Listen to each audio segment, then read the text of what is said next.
Subscribe to our YouTube channel and press the bell icon to get the latest updates. आपने अक्सर वामपंथी इतिहासकारों को मुगलों का गुणगान करते हुए देखा होगा। उन्हें उनकी प्रशासनिक क्षमता के लिए महिमा मंडन का पात्र बनते हुए भी देखा होगा। शाहजहां भी उन्हीं मुगलों में से एक था। अकबर के बारे में इतिहास फैलाया गया कि वो एक नरम दिल और सेकुलर बादशाह था, जबकि असल में वो छिपी छुरी के अत्याचार में निपुण था। शाहजहां ने शासन संभालते ही खुलेआम इस्लामी कट्टरवादी सोच को आगे बढ़ाना शुरू कर दिया। उसके राज्य में भूखमरी से लाखों लोग मरे। ताजमहल बनवाने और मुमताज महल के साथ उसके प्रेम के किस्से का बखान करने वाले इतिहासकार ये नहीं बताते हैं कि शाहजहां के शासनकाल में उसकी वजह से 74 लाख लोगों को अपनी जान गंवानी पड़ी थी। गुजरात, मालवा और डेक्कन में आई इस तबाही का पूरा वजह शाहजहां की नीतियां ही थीं, जिसे डेक्कन फेमिने ऑफ 1630 एंड 1632 भी कहा जाता है। कभी बारिश न होने और फिर अधिक बारिश होने की वजह से किसान बर्बाद हो गए थे। मालवा और डेक्कन में शाहजहां उस दौरान एक बड़ी मुगल फौज के साथ डेरा डाले हुए था।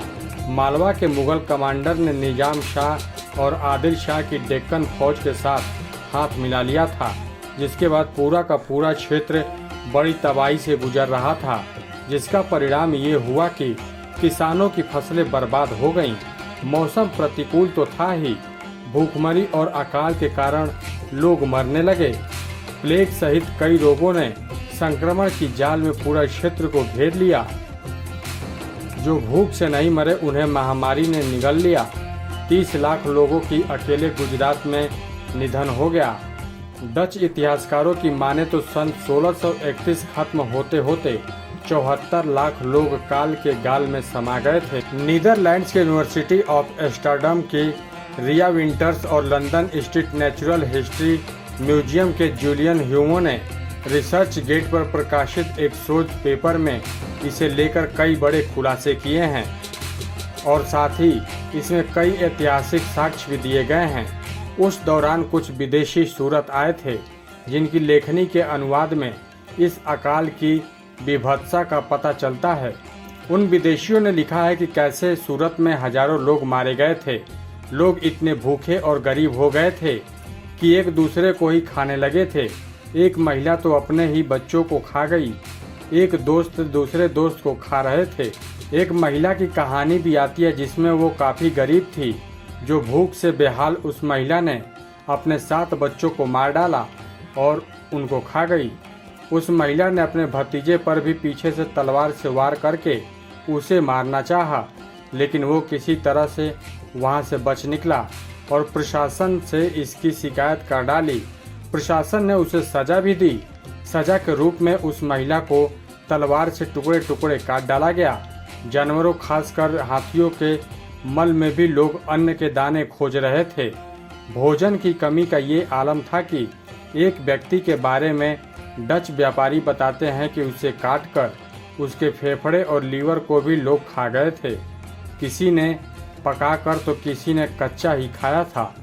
जहां एक तरफ जनता त्रस्त थी, मुगल खानदान और उनके सिपह सालार भोग विलास एवं ऐश्वर्य से भरी जिंदगी जी रहे थे, लेकिन फर्जी इतिहासकार ये कहकर शाहजहां का गुणगान करते हैं कि उसने कर में छूट दे दी थी और भूखे लोगों के लिए भोजनालय बनवाया था। लेकिन उस दौरान वो बंगाल में पुर्तगालियों से लड़ाई में व्यस्त था। ऑटोमन साम्राज्य के साथ गिफ्ट के आदान प्रदान में व्यस्त था। महाराष्ट्र के दौलताबाद में निजाम शाही के किले पर कब्जा करने में व्यस्त था। गुजरात में लगभग 30 लाख और अहमदनगर और उसके आसपास लगभग 10 लाख लोगों की जान जाने का अनुमान लगाया गया। कहीं अन्न भी मिल रहा था तो उसके दाम आसमान छू रहे थे।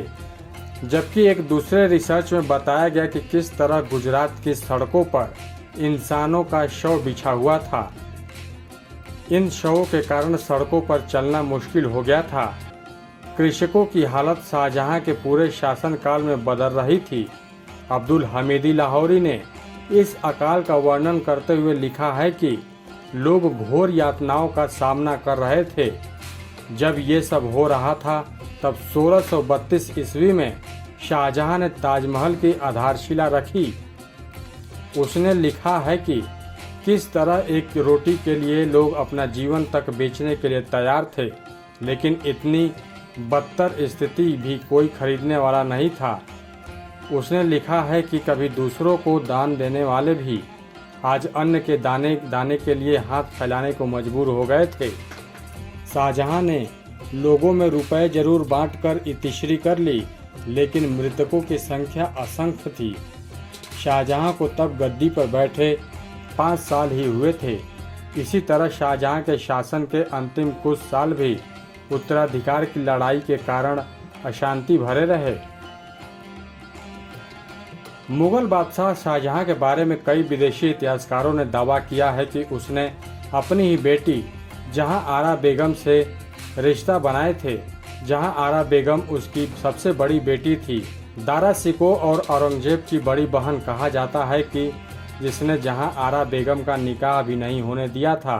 इस बारे में बुलाई गई मौलवियों की बैठक में कहा गया था कि बादशाह को अपने ही द्वारा लगाए गए पेड़ का फल खाने से वंचित नहीं किया जा सकता है। शाहजहां ने अत्याचारों की सीमा लांघ दी थी। ओरछा में राजा राम के प्रमुख मंदिर को ध्वस्त कर दिया गया था। लोगों पर बहुत सारे दुराचार हुए। जुझार सिंह के पोते को जबरन इस्लाम कबूलवाने को मजबूर कर दिया गया। ओरछा के चतुर्भुज मंदिर का खजाना भी लूट लिया गया। शाहजहां ने काशी में निर्माणाधीन या बनकर तैयार हो चुके 76 मंदिरों को ध्वस्त करवा दिया गया था। उसके राज्य में मंदिर के निर्माण पर पूरी तरह से पाबंदी लगा हुई थी। शाहजहां के हरम में 8000 गर्लफ्रेंडें थीं, जो उसके अब्बू जहांगीर से विरासत में मिली थीं। उसने अब्बू की संपत्ति को और आगे बढ़ाया। दोस्तों, आपको ये जानकारी कैसी लगी, आप हमें कमेंट करके जरूर बताएं। और भी ऐसी ही कई सारी रोचक जानकारियों को जानने के लिए आप हमारे चैनल को सब्सक्राइब जरूर करें। Subscribe to our YouTube channel and press the bell icon to get the latest updates.